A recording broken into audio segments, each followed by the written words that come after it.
जय श्री कृष्ण। सत्य सनातन धर्म यूट्यूब चैनल पर आप सभी का स्वागत है। ओम ग्राम ग्रीम ग्रोम सह गुरुवे नमः। बृहस्पतिवार की कथा। बृहस्पतिवार के दिन भगवान विष्णु का पूजन किया जाता है। केले के वृक्ष के सामने बैठ कर के एक लोटा जल में थोड़ी सी हल्दी डालें, हाथ में पुष्प लेकर के संकल्प करें और इस कथा का श्रवण करें। भारतवर्ष में एक प्रतापी और दानी राजा राज्य करता था। वह नित्य गरीबों और ब्राह्मणों की सहायता करता था। यह बात उसकी रानी को अच्छी नहीं लगती थी। वह ना ही गरीबों को दान देती, ना ही भगवान का पूजन करती थी और राजा को भी दान देने से मना किया करती थी। एक दिन राजा शिकार खेलने वन को गए हुए थे तो रानी महल में अकेली थी। उसी समय बृहस्पति देव साधु के वेश में राजा के महल में भिक्षा मांगने के लिए गए। भिक्षा मांगी। रानी ने भिक्षा देने से इनकार कर दिया और कहा, हे साधु महाराज, मैं तो दान पुण्य से तंग आ गई हूँ। मेरा पति सारा धन लुटाते रहते हैं। मेरी इच्छा है कि हमारा धन नष्ट हो जाए, फिर ना रहेगा बाँस, ना बजेगी बाँसुरी। साधु ने कहा, हे देवी, तुम तो बड़ी विचित्र हो। धन संतान तो सभी चाहते हैं, पुत्र और लक्ष्मी तो पापी के घर में भी होनी चाहिए। यदि तुम्हारे पास अधिक धन है तो भूखों को भोजन दो, प्यासों के लिए प्याऊ लगवाओ, मुसाफिरों के लिए धर्मशालाएं खुलवाओ। जो निर्धन अपनी कुंवारी कन्याओं का विवाह नहीं कर सकते, उनका विवाह कर दूं। ऐसे कई काम हैं जिनके करने से तुम्हारा यश परलोक में फैलेगा। परंतु रानी पर उपदेश का कोई प्रभाव न पड़ा। वह बोली, महाराज, आप मुझे कुछ ना समझाएं। मैं ऐसा धन नहीं चाहती जो हर समय बांटती फिरूं, सभी लोगों के लिए देती हुई घूमती रहूं। मुझे ऐसा धन नहीं चाहिए।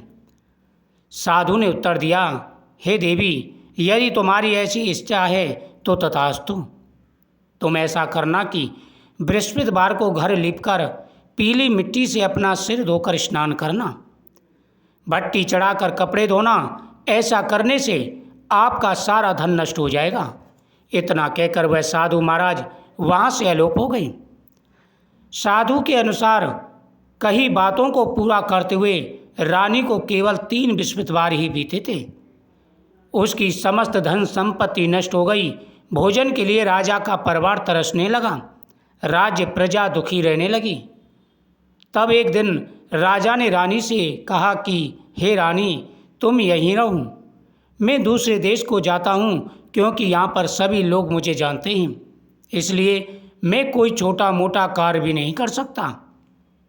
ऐसा कहकर राजा परदेश चला गया।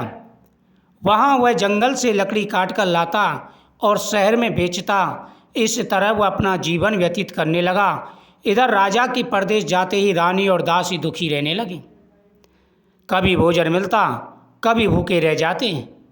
एक बार जब रानी और दासी को 7 दिन बिना भोजन के रहना पड़ा तो रानी ने अपनी दासी से कहा, हे दासी, पास के ही नगर में मेरी बहन रहती है, वह बड़ी धनवान है, तू उसके पास जा और कुछ ले आ, ताकि थोड़ी बहुत गुजर बसर हो जाए।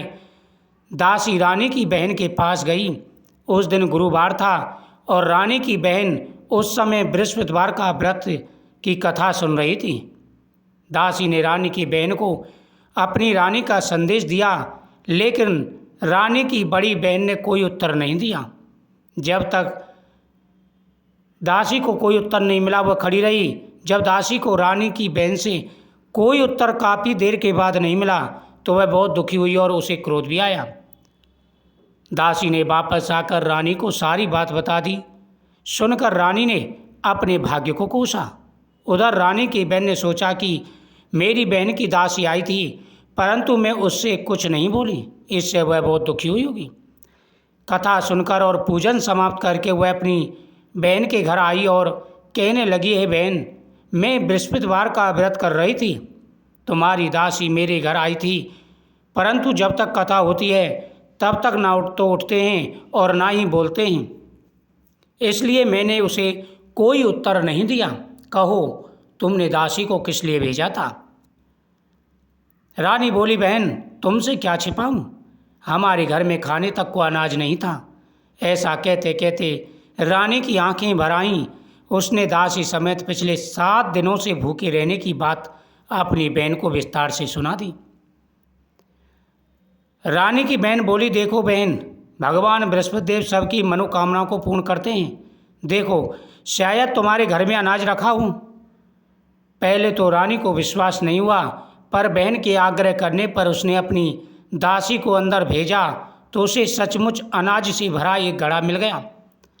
यह देखकर दासी को बड़ी हैरानी हुई।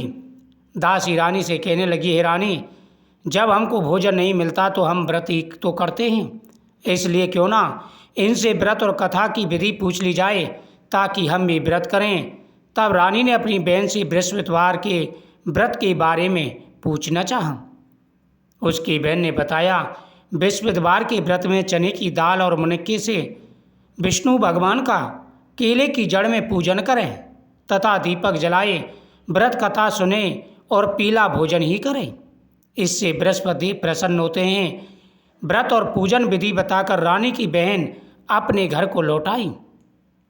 7 दिन के बाद जब गुरुवार आया तो रानी और दासी ने व्रत रखा। घुड़साल में जाकर चना गुड़ बीन लाई, फिर उसके केले की जड़ तथा विष्णु भगवान का पूजन किया। अब पीला भोजन कहाँ से आए? इस बात को लेकर दोनों बहुत दुखी थे। क्योंकि उन्होंने व्रत रखा था, इसलिए बृहस्पति देव उनसे प्रसन्न थे। इसलिए वे एक साधारण व्यक्ति का रूप धारण कर 2 थालों में सुंदर पीला भोजन दासी को दे गए। भोजन पाकर दासी प्रसन्न हुई और फिर रानी के साथ मिलकर भोजन ग्रहण किया। उसके बाद वे सभी गुरुवार को व्रत और पूजन करने लगीं। बृहस्पति भगवान की कृपा से उनके पास फिर से धन संपत्ति आ गई, परंतु रानी फिर से पहले की भांति आलस करने लगी। तब दासी बोली, देखो रानी, तुम पहले भी इसी प्रकार आलस करती थी। तुम्हें धन रखने में कष्ट होता था, इस कारण सभी धन नष्ट हो गया। अब जब भगवान बृहस्पति देव की कृपा से धन मिला है तो तुम्हें फिर से आलस होता है। रानी को समझाते हुए दासी कहने लगी कि बड़ी मुसीबतों के बाद हमने यह धन पाया है, इसलिए हमें दान पुण्य करना चाहिए, भूखे मनुष्यों को भोजन कराना चाहिए और धन को शुभ कार्यों में खर्च करना चाहिए, जिससे तुम्हारे कुल का यश बढ़ेगा, स्वर्ग की प्राप्ति होगी और पितृ प्रसन्न होंगे। दासी की बात मानकर रानी अपना धन शुभ कार्यों में खर्च करने लगी, जिससे पूरे नगर में उसका गुणगान होने लगा। एक दिन राजा दुखी होकर जंगल में एक पेड़ के नीचे आसन जमा कर बैठ गया। वह अपनी दशा को याद करके व्याकुल हो रोने लगा। बृहस्पतिवार का दिन था। एकाएक उसने देखा कि निर्जल वन में एक साधु प्रकट हुआ है। वह साधु वेश में स्वयं बृहस्पति देवता थे, क्योंकि उसकी पत्नी बृहस्पतिवार का पूजन कर रही थी और उसने भगवान बृहस्पति देव से प्रार्थना की थी कि हे प्रभु, आप कृपा करके मेरे पति को वापस बुला दीजिए। उसने भगवान से यह प्रार्थना की थी। लकड़हारे के सामने आकर बोले, हे लकड़हारे, इस सुनसान जंगल में तू चिंता मग्न क्यों बैठा है? लकड़हारे ने दोनों हाथ जोड़कर प्रणाम किया और उत्तर दिया, महात्मा जी, आप सब कुछ जानते हैं, मैं क्या कहूँ। और यह कहकर के वह भगवान विष्णु देव के सामने यानी बृहस्पति देव के सामने रोने लगा। वह रोने लगा, कहने लगा कि आप सब कुछ जानते हैं, मैं क्या करूं। महात्मा जी ने कहा, तुम्हारी स्त्री ने बृहस्पतिवार के दिन भगवान विष्णु का निरादर किया था, जिसके कारण रुष्ट हो उन्होंने तुम्हारी यह दशा कर दी। अब तुम चिंता को दूर करके मेरे कहने पर चलो, तुम्हारे सारे कष्ट दूर हो जाएंगे और भगवान पहले से भी अधिक संपत्ति देंगे। तुम बृहस्पतिवार के दिन कथा किया करो, 2 पैसे के चने मुनक्का मंगाकर प्रसाद बनाओ और शुद्ध जल से लोटे में शक्कर मिलाकर अमृत तैयार करो। कथा के पश्चात अपने सारे परिवार और सुनने वाले प्रेमियों में अमृत व प्रसाद बांटकर आप भी ग्रहण करो। ऐसा करने से भगवान तुम्हारी सभी मनोकामनाओं को पूरा करेंगे।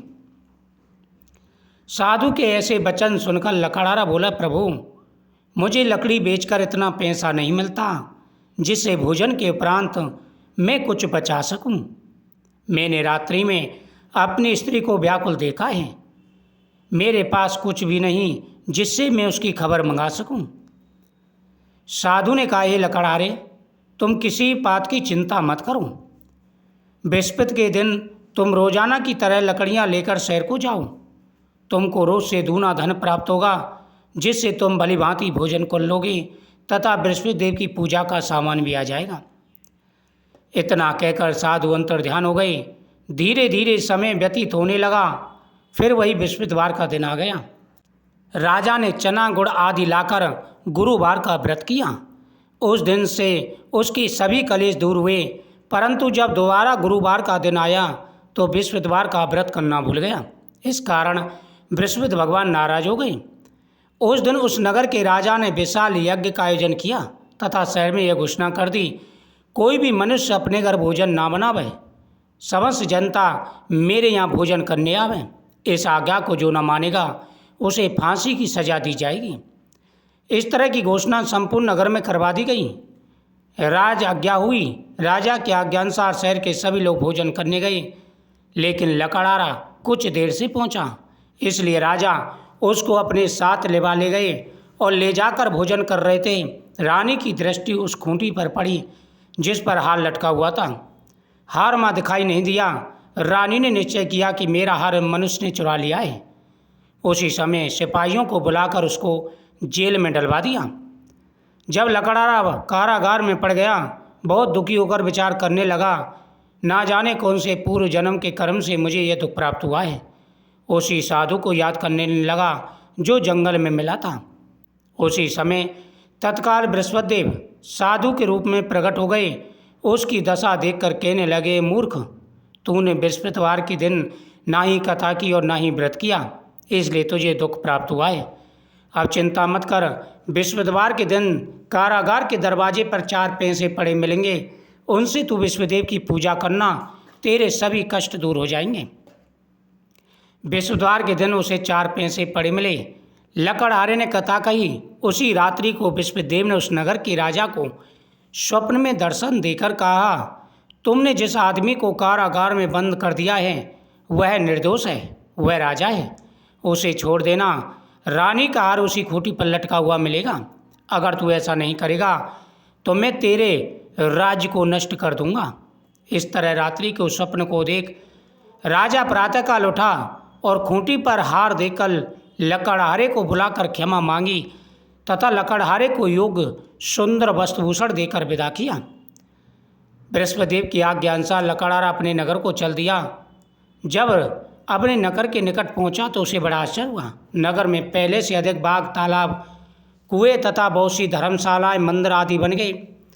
राजा ने नगरवासियों से पूछा, यह सब किसका है? तो नगरवासी कहने लगे, यह रानी और दासी का है। राजा को आश्चर्य हुआ। जब रानी ने खबर सुनी कि राजा आ रहे हैं तो दासी से कहा, दासी दरवाजे पर खड़ी हो जा, कहीं ऐसी हालत देखकर राजा लौट ना जाएं, क्योंकि राजा जब गए थे तो हम बड़े गरीब थे। दासी दरवाजे पर ही राजा को साथ लेवा लाई। राजा ने अपनी तलवार निकाली और पूछने लगा, ये धन तुम्हें कैसे प्राप्त हुआ है? रानी ने कहा, प्रभु, ये हमें बृहस्पति देव की कृपा से प्राप्त हुआ है। राजा ने संकल्प किया कि 7 रोज बाद तो सभी बृहस्पति देव का पूजन करते हैं। मैं रोजाना व्रत किया करूँगा और हर समय राजा के दुपट्टे में चने की दाल बंधी रहती। राजा ने दिन में 3 बार कथा कहनी प्रारंभ कर दी। एक दिन राजा ने विचार किया, चलो अपनी बहन के यहाँ हुआ में काफ़ी समय हो गया, बहन से मिले हुए। राजा अपनी बहन से मिलने चल देता है।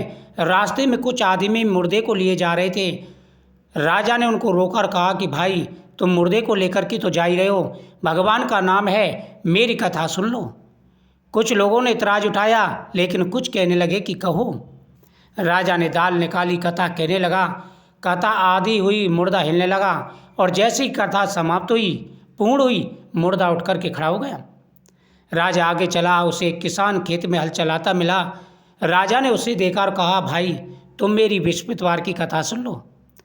राजा बोला, जब तक मैं तेरी कथा सुनूंगा 4 हरैये जोत लूँगा, जा अपनी कथा किसी और को सुनाना। राजा कहते ही बैल पछाड़ खा गे गए। किसान के पेट में बड़ी जोर से दर्द होने लगा। उस समय उसकी माँ रोटी लेकर के आई।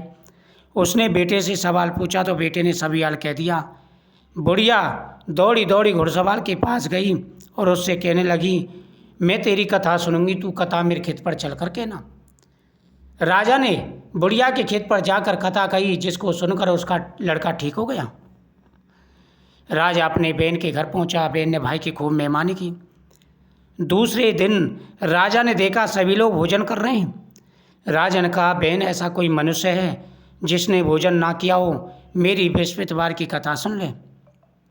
बहन बोली, भैया यह देश ऐसा ही है, यहाँ पर पहले लोग भोजन करते हैं, बाद में अन्य कार्य करते हैं। अगर कोई पड़ोस में हो तो देखा हूँ।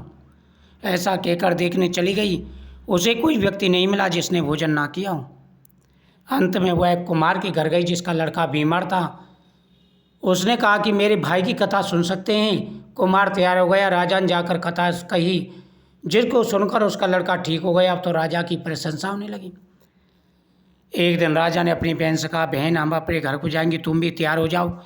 राजा की बहन ने अपने सास से कहा। सास बोली, आज चली जा, परंतु अपने लड़के को मत ले जाना, क्योंकि तेरे भाई की कोई औलाद नहीं है। बहन ने भैया से कहा, भैया मैं तो चलूँगी, कोई बालक नहीं जाएगा। राजा बोला, जब कोई बालक नहीं जाएगा तो तुम क्या करोगे। बड़े दुखी मन से राजा नगर को लौट आया। खटपाटी लेकर के लेट गया।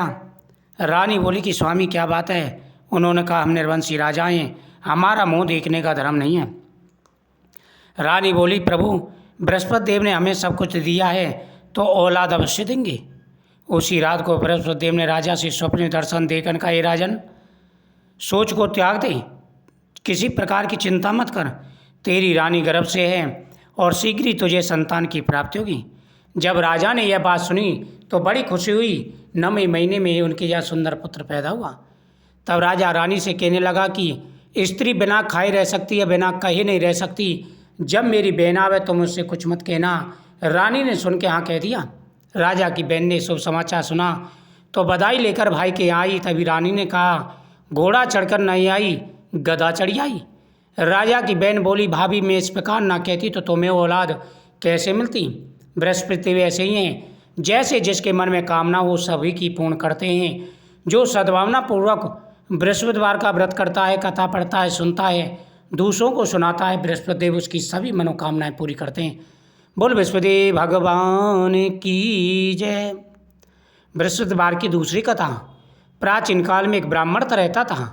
वह बहुत निर्धन था, उसके कोई संतान नहीं थी।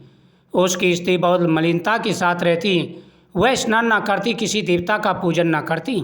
इससे ब्राह्मण देवता बड़े दुखी थे। बेचारे बहुत कुछ कहते, किंतु उसका कोई परिणाम न निकला। भगवान की कृपा से ब्राह्मण की स्त्री के कन्या रूपी रत्न पैदा हुआ। कन्या बड़ी होकर प्रातः स्नान करके विष्णु भगवान का जाप व पूजा करने लगी। अपने पूजा पाठ को समाप्त करके विद्यालय जाती, अपनी मुट्ठी में जौ भरकर ले जाती, पाठशाला के मार्ग में डालती जाती और लौट कर के बीन लाती, क्योंकि जब तक ये जौ सोने के हो जाते थे। एक दिन बाल का सूप में सोने के जौ को फटक के साफ कर रही थी। उसके पिता ने देख लिया और कहा, बेटी सोने के जौ को फटकने के लिए सोने का सूप होना चाहिए। दूसरे दिन गुरुवार था। कन्या ने व्रत रखा, बृहस्पति देव से प्रार्थना की तो भगवान विष्णुदेव की कृपा से उसे सोने का सूप मिला। उसे घर ले आई, जौ साफ करने लगी। एक दिन सोने के सूप में सोने के जौ को फटक के साफ कर रही थी। उस समय शहर का राजपुत्र माओ के निकला। कन्या के रूप और रंग को देख कर के मोहित हो गया, खटपाटी लेकर के लेट गया। जब राजा को पता चला तो राजा उसके पास आया और सारा हाल पूछा तो उसने सारी बात बता दी। राजा ब्राह्मण के घर मंत्री को भेजा। मंत्री ने सारी बात बताई तो ब्राह्मण ने अपनी कन्या का विवाह राजकुमार के साथ कर दिया। कन्या के घर से जाते ही ब्राह्मण देवता के घर में गरीबी आ गई। ब्राह्मण पुत्री के पास गई तो पुत्री ने पिता को बहुत सा धन दिया और पिता को विदा कर दिया। कुछ समय ब्राह्मण का सुखपूर्वक व्यतीत हुआ, फिर वही हाल हो गया। फिर वह कन्या के पास पहुंचा तो वह समझाने लगी, हे पिताजी आप माता जी को यहाँ ले लाओ, मैं उन्हें विधि बता दूंगी जिससे गरीबी दूर हो जाएगी। ब्राह्मण अपनी पत्नी को लेकर पुत्री के पास गए तो पुत्री माँ को समझाने लगी, हे माँ प्रातःकाल उठकर विष्णु भगवान का पूजन करना, सब दरिद्रता दूर हो जाएगी। परंतु उसकी माँ ने एक भी बात नहीं मानी और अपनी पुत्री की बच्चन को झूठन को खा लिया। पुत्री ने उसे कोठरी में बंद कर दिया। प्रातःकाल उसे निकाला तो भगवान विष्णु की कृपा से उसकी बुद्धि पवित्र हो गई। फिर वह प्रत्येक बृहस्पतिवार को व्रत करने लगी और वह पुत्रवान धनवान हो गई। अंत में विष्णु लोक को गई। जो भी सच्चे मन से भगवान विष्णु की पूजा करते हैं उनकी हर मनोकामना पूरी हो जाती है। ओम बृहस्पते नमः।